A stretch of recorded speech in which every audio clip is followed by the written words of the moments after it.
You joined me on my drive on a very sunny afternoon and a bit of a catch-up session because I actually have 3 films that I've watched in the last couple of weeks that I haven't talked about.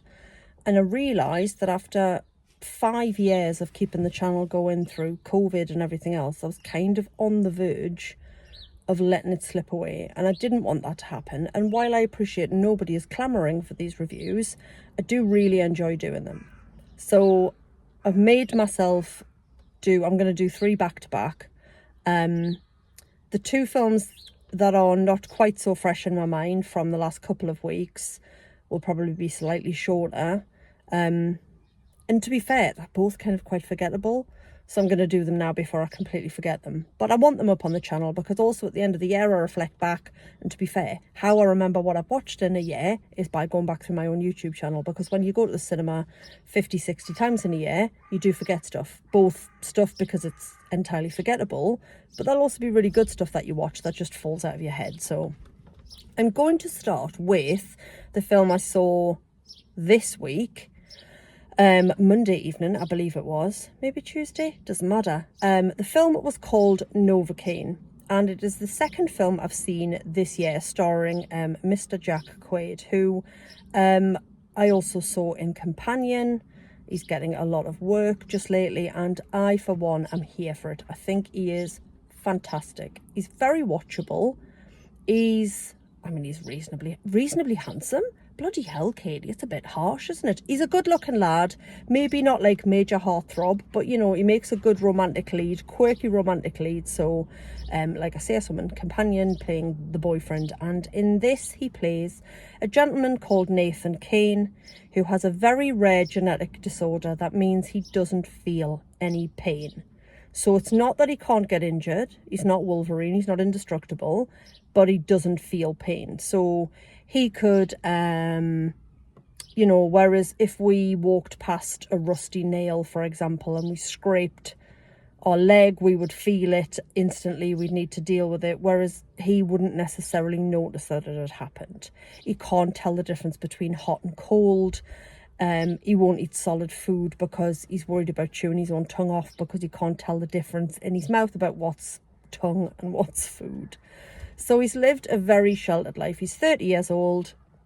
He works for like I don't think it's a bank, it's like a credit union type thing. And he lives a very small, cautious life. Nice guy, works hard, games online with his friend Roscoe, who he's never met face to face. And this is the world that he inhabits, because once his parents found out that basically pretty much anything could kill him, or he could be severely injured and not even realise, they basically wrapped him up in cotton wool. So he just lives this lovely small life. And then at work, he meets Sherry. She's been working for the bank/credit union for about 4 months. And she invites him out to see an art show. They have a little encounter at work, and then she offers to take him out for a coffee. They meet for coffee, and he's completely enchanted with her. It turns out actually he's had his eye on her for ages, but he was just too shy to do anything about it because obviously the life he's lived, he's not used to putting himself out there. So he's got a bit of a thing for Sherry. They have a date. It goes really well. The following day at work, there is a robbery. 3 Santas come in all dressed up in the full gear, and they basically shoot the place up, empty the vault, and away they go, taking Sherry as a hostage. And it's at this point that Nathan decides that his safety and his sheltered world needs to be blown apart because he wants to go and rescue this girl that he's fallen head over heels in love with. There's your premise. And then what follows is one man on a campaign, on a quest to save this girl, and it is just so much fun. It is incredibly violent, and if you're not good with, I guess, what the BBFC would call injury detail, look away. We're talking, I mean, I won't go into too much detail, but like crossbow arrow through the leg, fingernails being pulled out, puts his hand in a deep fat fryer at one point to pull out a gun. So he still sustains the injuries.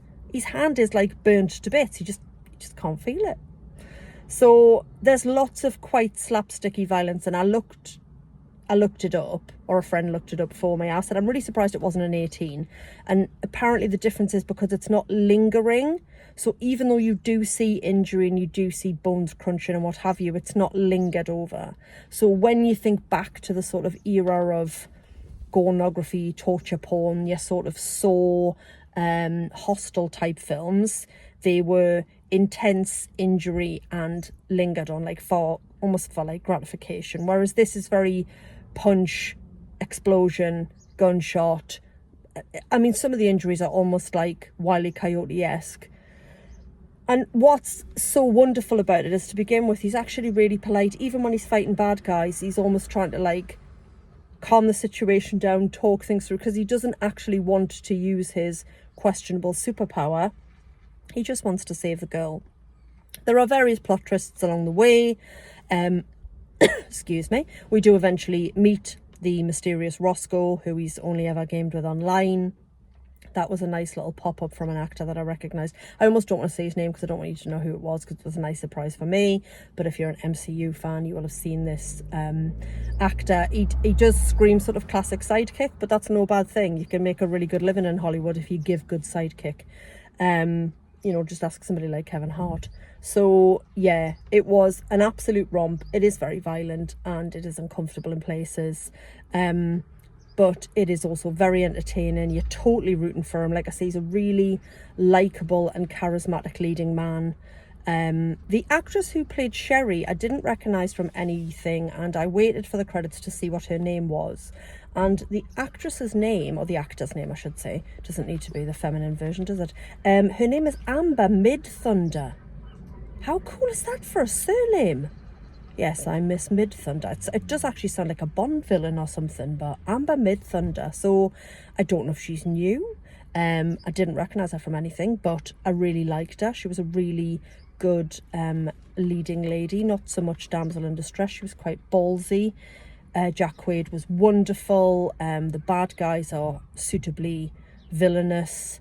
And it was a very, very entertaining romp, I must say. If you are not good with violence and injury detail, it might not be for you, because it is properly like yikes at times. But yeah, I really enjoyed it. I'm glad I got to see it. I would recommend it. It is very entertaining and fun and a bit silly, and also quite sweet at the same time as well. So lots more Jack Quaid on my screen, please.